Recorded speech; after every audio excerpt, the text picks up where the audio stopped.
Shalom Bapak Ibu Saudara kalian. Perkenalkan, nama saya Riko Karangetang. Senang sekali sudah dipercayakan kembali ya.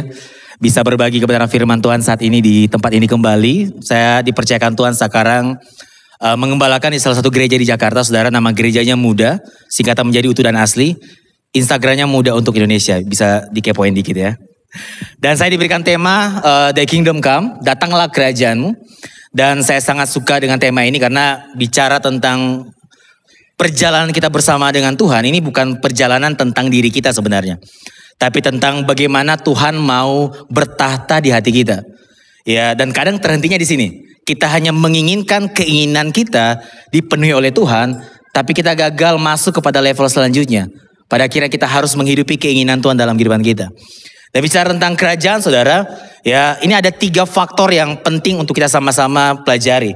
Ya di dalam kerajaan itu ada 3 hal, ya tentunya ada banyak sebenarnya, tapi saya coba sampaikan 3 saja di sini, yaitu ada rajanya. Ya di dalam kerajaan harus ada rajanya, dan juga harus ada aturannya, dan juga tentunya ada umatnya. Ya jadi ada raja, ada aturan, dan juga ada umatnya. Ya sebagai orang percaya tentu kita semua menyadari bahwa kita semua ini memiliki raja. Raja di atas segala raja. Amin saudara. Siapa? Tuhan kita, Yesus. Sebagai raja dalam kehidupan kita. Dan juga Yesus sebagai raja dalam kehidupan kita juga punya aturan firman-Nya. Tuhan sebagai raja dalam kehidupan kita, Dia juga menginginkan kita semua hidup dalam firman-Nya.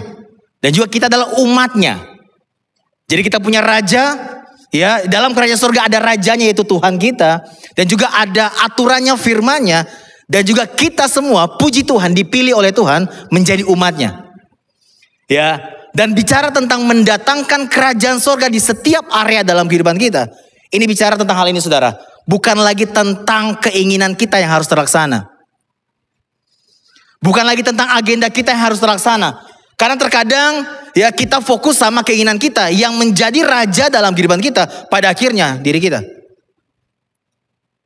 Yang kita paksakan dalam perjalanan kita bersama dengan Tuhan adalah kehendak kita.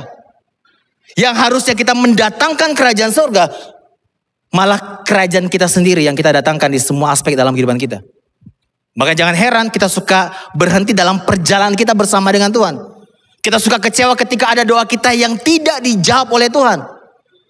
Padahal saya sangat percaya begini saudara, Tuhan pasti akan pindahkan kita dalam level kedewasaan kita. Karena kebaikan Tuhan, karena kasih karunia Tuhan, kita semua dijadikan anaknya. Amin saudara. Tapi Tuhan juga saking sayangnya sama kita, Dia gak akan pernah biarkan kita tetap jadi apa adanya. Kita yang sudah jadi anaknya akan didewasakan oleh Tuhan. Maka jangan heran kalau saudara perhatikan ya. Waktu kita awal-awal bertobat saudara, kita berdoa seakan-akan gampang banget Tuhan jawab, betul? Ya kayak doa Tuhan jawab. Tapi entah kenapa dalam waktu tertentu kok seakan-akan Tuhan gak jawab. Kok seakan-akan Tuhan berhenti menjadi Tuhan, menjadi Bapa kita. Padahal bukan Tuhan yang jahat, bukan Tuhan yang berhenti menjadi Bapa atau Tuhan kita. Tapi terkadang kitanya yang gagal paham. Kita lupa bahwa hidup kita di dalam Tuhan harusnya memindahkan kita dari posisi kita yang menjadi anak ini, belajar menjadi anak yang lebih dewasa. Makanya dalam Ibrani 12 ayat 5 katakan begini saudara. Tuhan menyesal siapapun yang dianggapnya sebagai anak. Kenapa? Di dalam Tuhan, perhatikan baik-baik saudara. Tuhan bukan hanya sekedar ingin memberikan apa yang kita inginkan. Tapi Tuhan juga ingin mengubah apa yang kita inginkan. Saya ulangi lagi. Di dalam perjumpaan kita dengan Tuhan, Tuhan pasti akan mengubah apa yang kita inginkan. Bukan sekedar memberikan apa yang kita inginkan. Tapi Tuhan ingin mengubah apa yang kita inginkan. Ya, makanya Yesus mengajar doa kita. Kepada kita doa bersama apa? Doa Bapa kami. Ya, datanglah kerajaanmu. Supaya kita semua sadar bahwa bukan tentang diri kita. Ada lagu yang sering kita nyanyikan mungkin.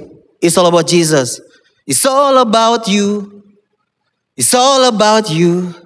It's all about you Jesus. Tapi beneran. Semua tentang Yesus. Dalam perjalanannya, waktu membuktikan semua. Terkadang bukan it's all about Jesus. Masih it's all about our ego. Masih kita yang menjadi raja dalam kehidupan kita. Masih kita yang bertahta dalam hati dan pikiran kita. Masih agenda kita yang kita fokuskan supaya Tuhan jawab terus permintaan kita. Makanya konsep doa kita pada akhirnya bukan minta tolong tapi nodong. Tahu nodong ya saudara ya? Jawab gak Tuhan permintaanku? Kalau Tuhan gak jawab, saya gak akan pelayanan lagi. Saya gak akan gereja lagi. Kita nodong Tuhan.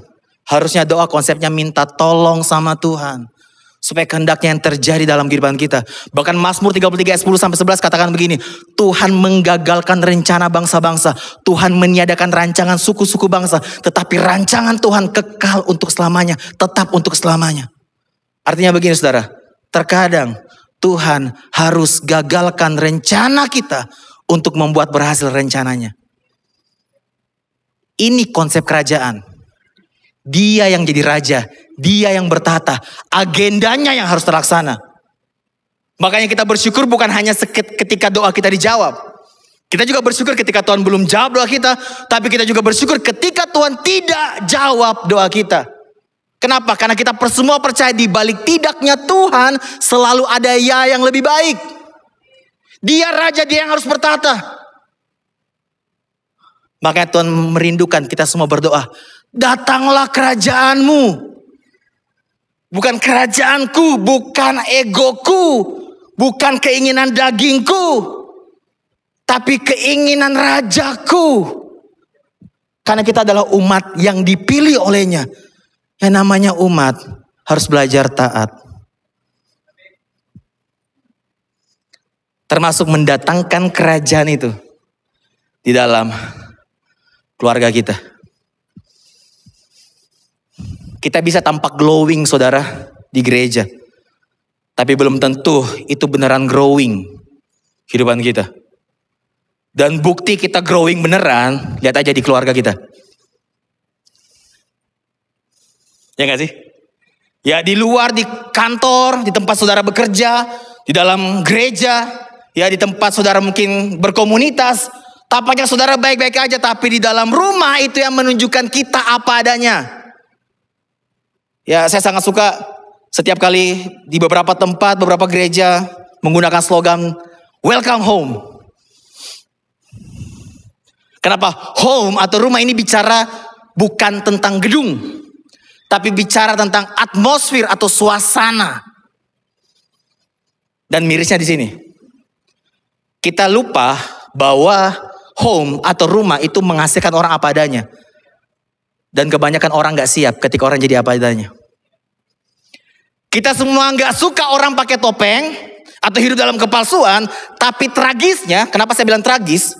Karena begini, kebanyakan orang gak suka orang pakai topeng atau hidup dalam kepalsuan. Tapi gak semua siap ketika topeng itu lepas.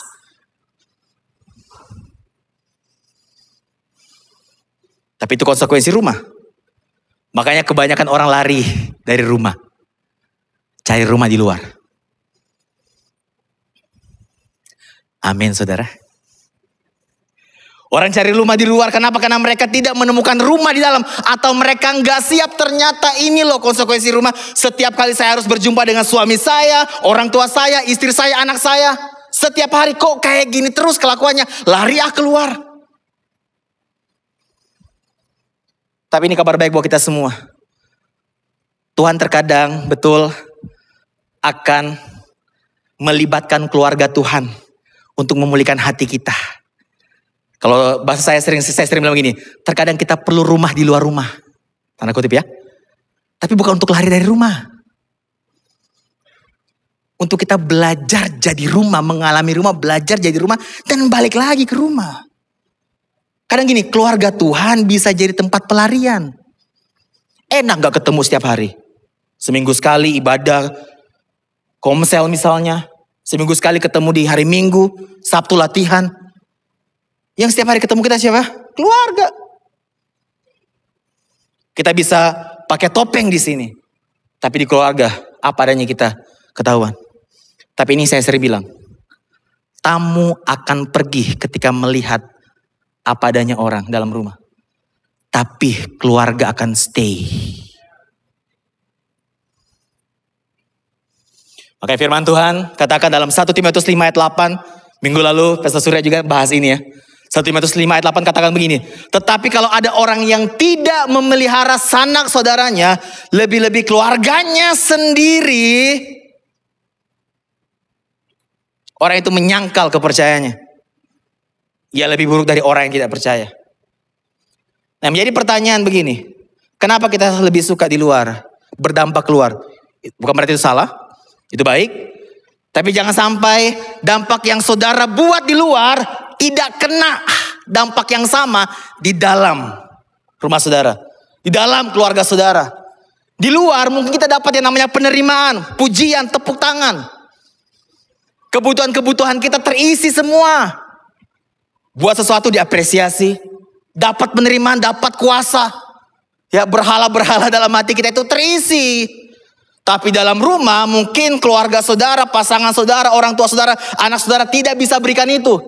Tapi justru disinilah kita belajar untuk jadikan Yesus sebagai pusat dalam kehidupan kita. Meskipun tidak diberikan penerimaan. Meskipun tidak diberikan tepuk tangan di dalam rumah. Tapi kalau Yesus jadi pusat dalam kehidupan kita, kita mau kembali lagi ke rumah. Untuk mendatangkan kerajaan Tuhan di tengah keluarga kita. Artinya apa? Yesus yang harus jadi pusat dalam keluarga kita. Agenda Tuhan yang harus terlaksana dalam keluarga kita. Ya, makanya aku buat statement ini saudara. Ya, terkadang kita perlu rumah di luar rumah.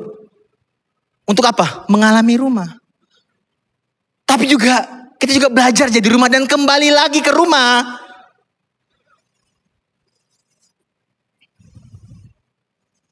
Jangan kabur-kaburan dari rumah. Ya, nah saya coba tampilkan saudara generation gap. Ya, ada begitu banyak perbedaan ya antara generasi saat ini saudara, dan penanganan atau pengaplikasian pola asuh zaman dulu sama sekarang itu sangat berbeda. Yang dulu works atau berhasil di zamannya sekarang belum tentu. Makanya saya sering bilang dalam menjangkau generasi ada 2 hal yang perlu kita perhatikan. Kita perlu beradaptasi tapi jangan kehilangan esensi. Esensinya harus kebenaran, harus Injil, harus firman Tuhan. Tapi kita perlu beradaptasi. Terkadang apa yang berhasil di zaman dulu gak berhasil zaman sekarang. Ini saya coba tampilkan saudara supaya kita bisa melihat dan coba menerka-nerka kira-kira kita ada di generasi yang mana. Ya, di depan sini saya akan akui saya ada di generasi di mana saat ini ya. Ya, generasi tahun kelahirannya 1946. Builders ya, generasi di bawah. Terus generasi baby boomers, kalau yang sebelumnya generasi yang ada dalam masa perang biasanya. Ya, dikatakan generasi builders.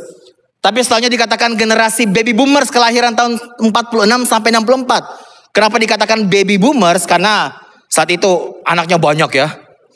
Banyak saudara. Kenapa? Perangnya udah selesai. Rata-rata perangnya beberapa negara itu perangnya sudah selesai. Makanya biasanya dalam rumah gak tahan tuh. Ya ngedate lah, akhirnya menikah dan punya anak yang banyak. Ya zaman dulu anaknya banyak, betul saudara? Ada anaknya 11, betul? Bisa buat kesebelasan ya. Ada anaknya 12, bisa tuh cadangan 1. Ya 14, bisa cadangan 3. Ya orang tua saya itu kakak adiknya berenam. Dan hal ini normal zaman dulu. Kenapa? Generasi baby boomers. Makanya pemerintah memberikan anjuran apa? Keluarga berencana. Ya. Selanjutnya generasi X yang tahun kelahirannya adalah tahun 65 sampai 79. Saudara ada di situ? Ya, saya belum, puji Tuhan. Ya, generasi X. Kemudian generasi Y, yaitu kelahirannya tahun 80 sampai 94. Nah, saya di sini nih. Generasi yang mulai mengetahui yang namanya teknologi. Tapi generasi ini PDKT-nya bukan melalui handphone zaman dulu. Tapi surat. Makanya Dewa 19 mengeluarkan lagu Ku Terima Suratmu, lagu baca ya saudara ya. Zaman itu PDKT melalui surat. Ya kalau lagi jatuh cinta biasa kasih minyak wangi tuh, supaya wangi tuh. Pasti teriak wangi. Ya kalau lagi galau tulis surat terus pakai, kalau bukan air mata tapi air doang gitu. Tak tak tak tak. Semua gue lagi nangis, gue sedih. Zaman dulu. Ya terus zaman ini juga dikenal ada yang namanya pemberi informasi itu salah satu alatnya adalah Wessel kalau nggak salah. Ya saudara tahu itu Wessel, fax, apalagi tuh banyak lah. Ya, surat. Surat itu kalau misalnya di Jakarta ada saudara kita yang meninggal, saudara. Udah pakai perangko. Zaman dulu perangko, saudara tahu perangko? Wah, saya tua sendiri ya sini. Perangko kilat, kalau saya kirim saudara ke kampung saya itu, kampung saya di Sangir. Ya, kampung saya di Sangir, dekat Manado naik kapal lagi semalam, kampung saya di sana. Meninggalnya hari ini, informasi meninggalnya itu baru 2 minggu depan. Ya, telat tangisnya, telat. Tapi zaman itu seperti itu, saudara. Di mana informasi masih pelan. Generasi Y, kemudian generasi Z, kelahiran tahun 95 sampai 2009. Nah, kemungkinan di sini anak muda beberapa kelahiran di sini yang udah mulai paham teknologi. Kalau zaman saya itu, waduh, generasi yang butuh kesabaran kalau menonton film, apalagi kartun. Doraemon hari Minggu, kita butuh kesabaran dan butuh Tuhan untuk bersabar untuk bisa nonton Doraemon di episode selanjutnya di hari Minggu depan. Zaman sekarang, di zaman generasi Z ini juga, aduh, nonton Doraemon episode berapapun kita bisa nonton, betul? Ya, dan generasi Alpha sekarang ya, generasi yang tahun kelahirannya tahun 2010 sampai 2024. Ya, bahkan kalau saya perhatikan ya, ada anak-anak yang masih kecil, saudara. Belum bisa baca, belum bisa nulis. Ya, masih 3 tahun, 4 tahun, bisa operasikan YouTube. Ketik lagi. Khotbah CLCC, sedap. Kok bisa? Andi Setiawan, wih kok bisa? Belum bisa baca, belum bisa nulis loh. Mereka bisa ketik. Ya generasi ini saudara, generasi Alpha. Ya, dan kita nggak bisa samakan pola asuh atau cara mendidik generasi lama dengan generasi yang sekarang. Saya agak sedih kalau generasi sekarang itu dibilang generasi stroberi. Generasi yang kreatif, pintar, tapi nggak bisa mengalami namanya tekanan. Mereka gampang rapuh, gampang hancur. Tapi justru kalau kita lihat saudara, prinsipnya kalau memang mereka rapuh dan hancur, justru generasi inilah yang membutuhkan Tuhan banget. Kenapa firman Tuhan katakan Tuhan dekat dengan orang yang hancur hatinya, yang remuk jiwanya. Yang jadi permasalahan adalah kita hadir nggak buat generasi sekarang. Generasi sekarang generasi yang gak bisa ditekan dikit saudara, kecewa. Makanya banyak yang pindah-pindah gereja ya saudara. Dikit-dikit pahit lu orang atau pare. Ya pahit mulu. Entar chill, tenang. Ya kalau hati lagi bermasalah yang benar pun terlihat salah. Jangan kabur-kaburan kalau kita mengalami Tuhan saudara, amin. Jadi tanpa sadar ya kita masih menggunakan cara lama ya untuk menunjukkan kasih kita pada generasi yang baru. Beda saudara. Apalagi kalau kita yang terluka dengan pola asuh lama, secara sadar atau nggak sadar kita melukai generasi yang baru. Ini ekspresi dari luka. Luka yang tidak disembuhkan akan mengubah kita menjadi pribadi yang bukan kita. Atau luka yang tidak disembuhkan akan melukai orang di masa depan. Amin saudara. Dan puji Tuhannya. Tuhan kasih firman ini saudara. Dalam Mazmur 27 ayat 10 katakan begini. Sekalipun ayahku dan ibuku meninggalkan aku, namun Tuhan menyambutku. Bukan menyambit ya. Menyambut. Artinya orang yang paling berpotensi melukai kita adalah orang terdekat dengan kita. Tapi ada solusi di sini. Sekalipun orang terdekat kita melukai kita, meninggalkan kita, mengecewakan kita. Tapi Tuhan mengatakan bahwa Dia, Tuhan kita, Bapa kita akan menyambut kita dengan bangga. Dia inginkan kita. Jadi bukan alasan lagi buat kita. Untuk hidupnya lebih hancur lagi gara-gara rumah tangga kita hancur, keluarga kita hancur. Stop menyalahkan keadaan atau orang lain atas kejatuhan kita sendiri. Belajar mengambil tanggung jawab. Betul, kita hancur mungkin karena orang tua kita berantem, tapi mereka pemicu. Tapi buat kita semua yang sudah tahu kebenaran, kita tahu solusinya. Tuhan datang mencari kita, menemukan kita. Kenapa? Karena Tuhan tahu kita butuh Dia. Makanya kita gak bisa lari lagi dari Tuhan. Kita mau terus lari ke Tuhan. Waktu keluarga kita gak apresiasi kita, meninggalkan kita, mengecewakan kita. Kita datang sama Tuhan. Ya, kalau saya coba kasih gambar, kurang lebih seperti ini saudara. Luka yang kita terima di masa lalu, sakit. Tapi biarlah sakitnya berhenti di sini. Kita yang tahu kebenaran, datangnya sama Tuhan. Healingnya di Tuhan. Jangan cari healing di luar sana. Ujungnya hilang. Kamu kalau luar negeri mau healing, aduh. Ya baguslah kalau mungkin saudara harus liburan. Tapi kasih space di momen saudara liburan. Kasih space Tuhan bicara. Tuhan sembuhkan hati saudara. Kenapa hanya pencipta yang bisa menyembuhkan ciptaannya? Atau juga jangan abaikan lukamu. Ini berlaku buat kita semua. Di generasi yang berbeda-beda ini. Halo? Jangan pikir karena kita sudah lebih dewasa usianya, lukanya sirna. Waktu gak menyembuhkan, waktu hanya menyembunyikan. Apa yang kita lakukan di dalam waktu-waktu yang Tuhan percayakan, itu yang menyembuhkan. Makanya firman Tuhan ini berlaku buat semua generasi ya. Kalau ada sesuatu yang belum selesai, mari sama-sama kita mau selesaikan bersama-sama dengan Tuhan. Kenapa? Karena dia pun merasakan rasa sakit itu. Ada satu ayat dalam Matius 17 ayat 34. Ya, saudara tahu ya bahwa Yesus itu ketika sebelum dia menyampaikan statement powerfulnya dia itu tetelestai, sudah selesai. Dia itu sempat mengecap 2 macam cairan saudara. Yang pertama cairan anggur yang bercampur empedu. Ya, dan juga anggur asam. Ya, kalau saudara perhatikan anggur asam Yesus sempat minum. Saudara, Yesus minum. Kenapa? Untuk mengenapi firman Tuhan dalam Mazmur 69. Mazmur 69.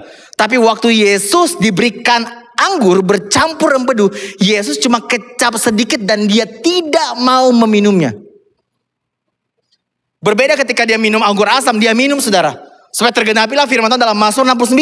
Tapi waktu Yesus diberikan anggur bercampur empedu atau anggur pahit, Yesus enggak meminumnya. Kenapa? Karena anggur yang bercampur empedu atau anggur pahit ini punya khasiat untuk mengurangi rasa sakit. Untuk mengurangi rasa nyeri, rasa pedih. Dan waktu Yesus mengecap itu dia enggak mau meminumnya. Kenapa? Supaya karyanya sempurna dalam kehidupan kita. Even 0,01 rasa sakit yang harus berkurang, dia tidak mau menerimanya. Supaya karya keselamatannya sempurna sehingga dia bisa katakan tetelestai, sudah selesai, sudah sempurna. Artinya begini, semua luka yang kita rasa, semua perih yang kita rasa dalam kehidupan kita, sudah ditanggungnya. Makanya saya bilang begini saudara, sejarah kehidupan kita pada akhirnya gak lagi dimulai waktu kita lahir ke dunia, tapi dimulai waktu Yesus datang ke dunia dan saat dia memilih kita.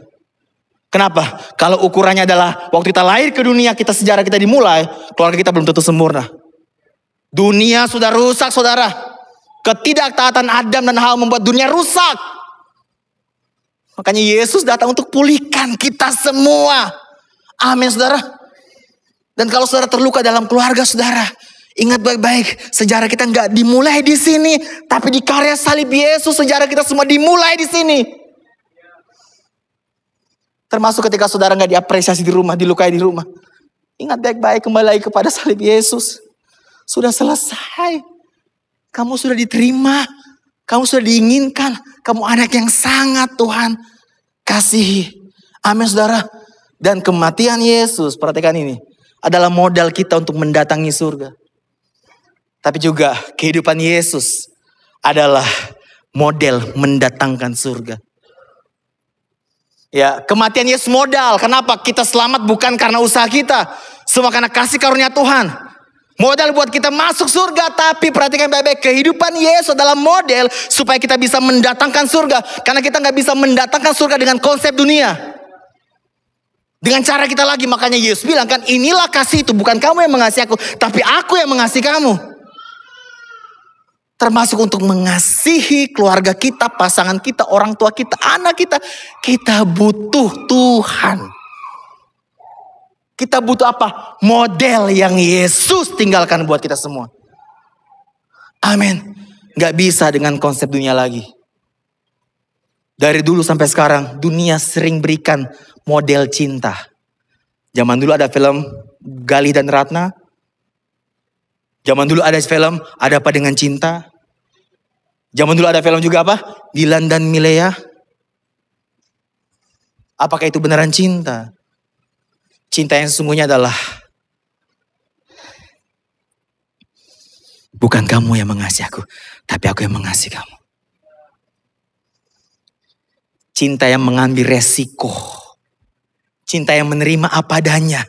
Dan tetap berikan kehadirannya dalam kehidupan kita. Itulah cinta yang sejati. Dan keluarga kita lagi menantikan manifestasi cinta yang itu. Makanya semakin kita sadar tentang cintanya Tuhan. Konsep terima kasih ini kita akan lakukan. Apa itu konsep terima kasih? Kita terima cintanya Tuhan, kita kasih kepada sesama kita. Ucapan terima kasih yang terbaik buat kita ke Tuhan adalah waktu kita menerima apa yang Tuhan sudah berikan, kita kasih ke orang lain. Makanya kita butuh Tuhan, saudara. Untuk mendatangkan surga ke keluarga kita. Dia yang adalah raja yang harus bertahta dalam kehidupan kita. Bukan ego kita. Ego kita harusnya apa? Maunya apa? Dia tuh yang minta maaf. Orang dia yang salah. Kalau saya akan bilang begini. Permintaan maaf gak selalu tentang benar atau salah. Tapi terkadang permintaan maaf bentuk tanda cinta. Kalau saudara anggap pasangan saudara penting. Anak saudara penting, orang tua penting. Datangi mereka. Minta maaf ke mereka. Amin saudara. Ya. Makanya saya akan akhiri dengan ayat ini saudara. Dalam Kolose 3 12 ayat 14 katakan begini. Karena itu sebagai orang-orang pilihan Allah. Yang dikuduskan dan dikasihnya. Kenakanlah belas kasihan, kemurahan, kerendahan hati, kelemah lembutan dan kesabaran. Sabarlah kamu seorang terhadap yang lain. Dan ampunilah seorang yang lain. Ya apabila yang seorang menaruh dendam terhadap yang lain. Sama seperti Tuhan telah. Selalu porosnya di sana pusatnya. Karena apa yang Yesus sudah kerjakan. Kenapa dia rajanya? Kamu perbuat jugalah demikian. Dan di atas semuanya itu apa? Kenakanlah kasih sebagai pengikat yang mempersatukan dan menyempurnakan. Dan puji Tuhan. Ini kabar baik buat kita semua. Tuhan kita bukan hanya Tuhan yang ada di singgasana. Tapi dia juga Tuhan yang ada di medan arena. Dia ada bersama-sama dengan kita saat ini. Ia akan memampukan kita. Ia akan menolong kita untuk melakukan perintahnya. Gak mudah, tapi bisa. Makanya kita berhenti mengandalkan kekuatan kita lagi. Kita membutuhkan Tuhan untuk melakukan perintah Tuhan. Di luar sini, di luar keluarga saudara, saudara mungkin dapat pujian, dapat penerimaan. Tapi bisa jadi, waktu saudara mau mendatangkan surga ke keluarga saudara, pujian itu, penerimaan itu saudara gak terima. Tapi Yesus cukup buat kita.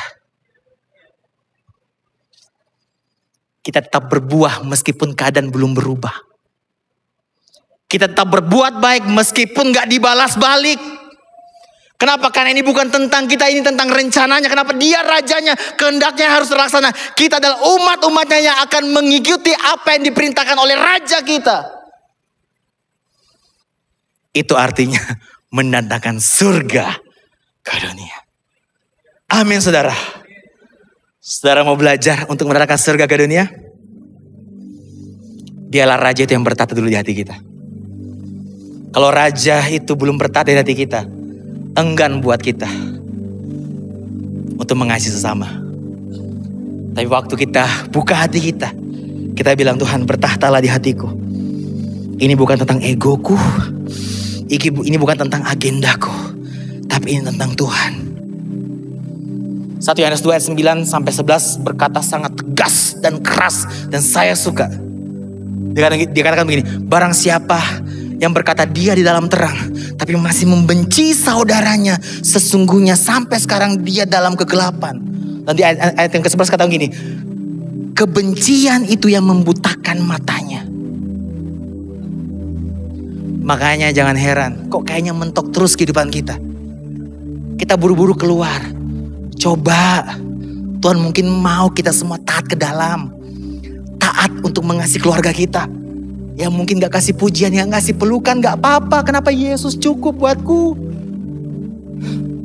Dia raja atas kehidupanku. Kehendaknya harus terlaksana dalam kehidupan keluargaku. Amin saudara.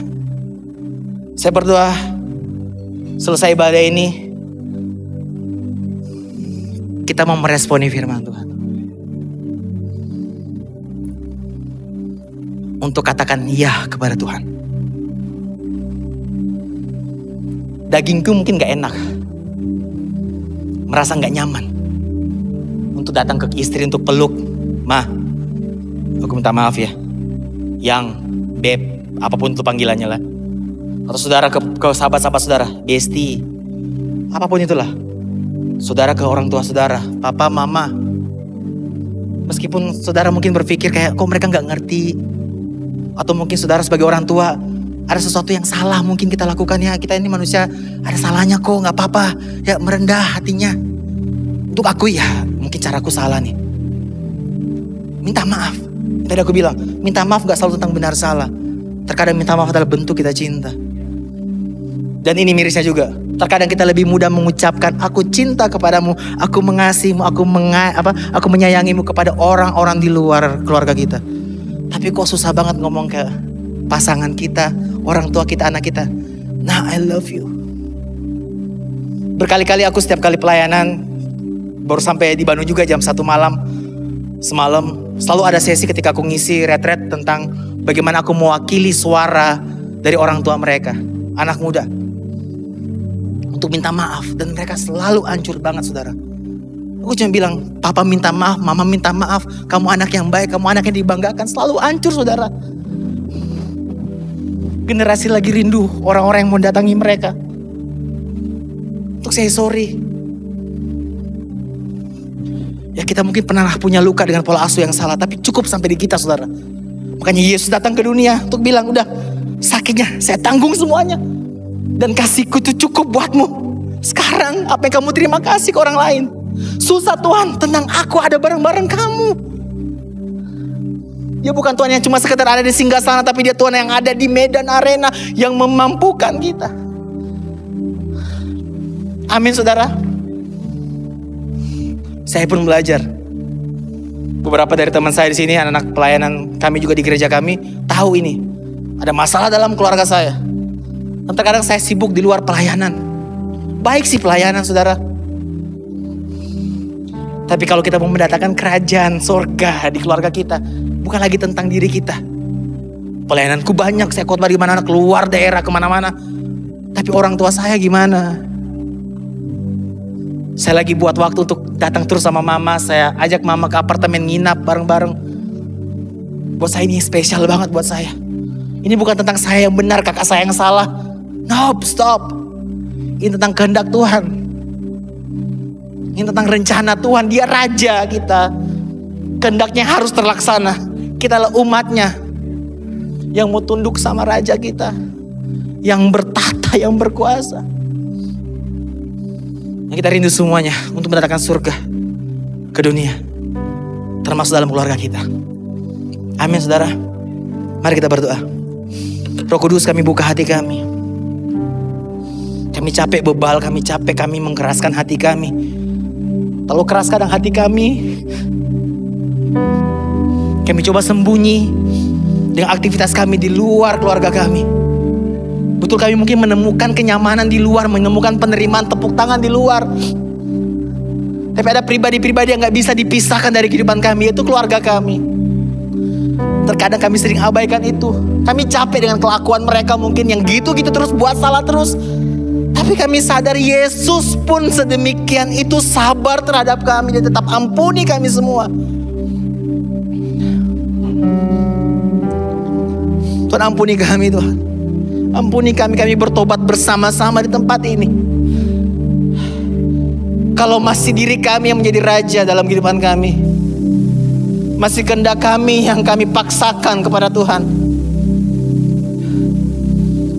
Padahal kami adalah umat-umatnya Tuhan, umat pilihan Tuhan, yang harusnya tunduk sama raja kami, kebanggaan kami, Yesus Tuhan kami, raja kami. Bila kehendak-Mu yang terjadi dalam kehidupan kami. Kalau firman-Mu hari ini menusuk setiap hati kami, karena firman itu lagi membentuk hati kami. Kami gak mau terlalu nyaman untuk menyembah berhala kami. Terlalu nyaman di luar rumah sampai lupa pulang ke rumah. Tempat di mana mungkin kami gak dapat apresiasi, malah tempat di mana kami disakiti, dilukai. direndahkan, tidak dihormati. But it's okay Lord, karena Engkau cukup buat kami. Yesus, Engkau cukup buat kami, karena Engkau Raja kami. Agenda mula yang harus terlaksana dalam kehidupan kami. Makanya Yesus mengajarkan kami berdoa, datanglah kerajaan-Mu, untuk mengingatkan kami semua supaya ini bukan tentang kerajaan kita sendiri, bukan tentang ego kita, bukan keinginan daging kita, tapi tentang kerajaannya Tuhan yang harus bertata. Hari Tuhan, kami mau berhenti mengeraskan hati kami. Kami membuka diri hari ini. Roh Kudus, ambil alih. Ini yang Kau nantikan Tuhan buat kami semua, untuk membuka hati kami dan mengizinkan Engkau Raja kami bertahta di hati kami.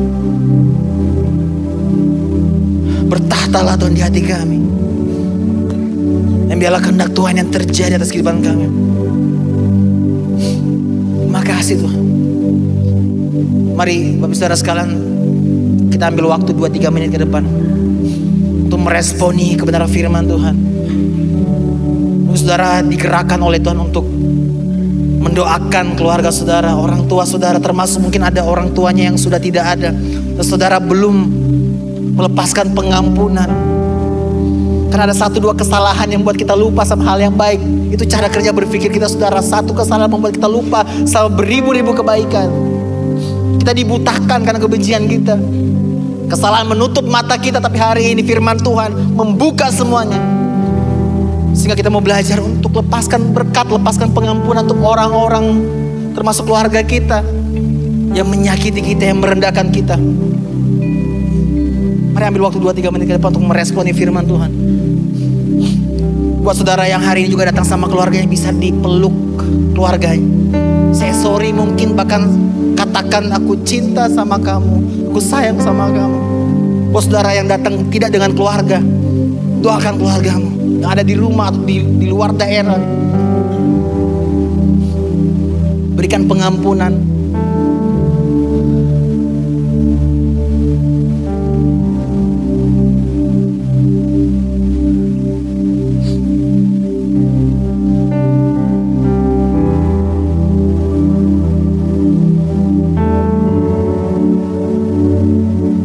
Raja kami, bertahtalah di tempat ini. Datanglah kerajaan-Mu, jadilah kehendak-Mu di bumi seperti di surga. Datanglah kerajaan-Mu, datanglah kerajaan-Mu, datanglah kerajaan-Mu di keluarga kami. Datanglah kerajaan-Mu Tuhan di keluarga kami, dan jadilah kehendak-Mu, bukan kehendak kami, di keluarga kami. Kehendak kami mungkin kami pengen lari, pengen pergi. Tapi kalau kehendak Tuhan buat kami ingin kembali, harus kembali, kami mau Tuhan. And it's all about you, our King, Jesus. Kehendak-Mu terjadi atas kehidupan kami. Makasih Tuhan. Makasih buat firman-Mu hari ini. Buat kami terus menyadari Tuhan, kami gak bisa tanpa Tuhan.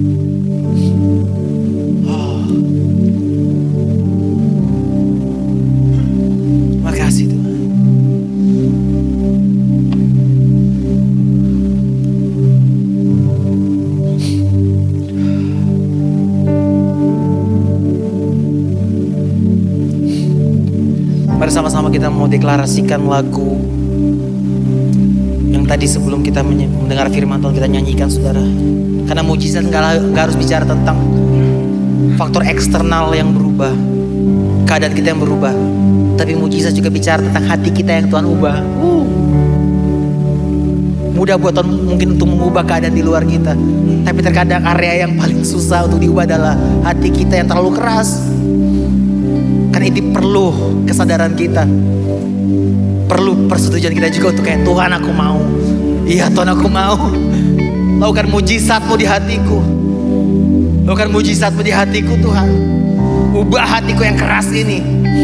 Gak ada yang terlalu keras yang gak bisa Tuhan hancurkan. Gak ada yang terlalu rusak yang gak bisa Tuhan ubahkan. Kami mau diubahkan hari ini Tuhan.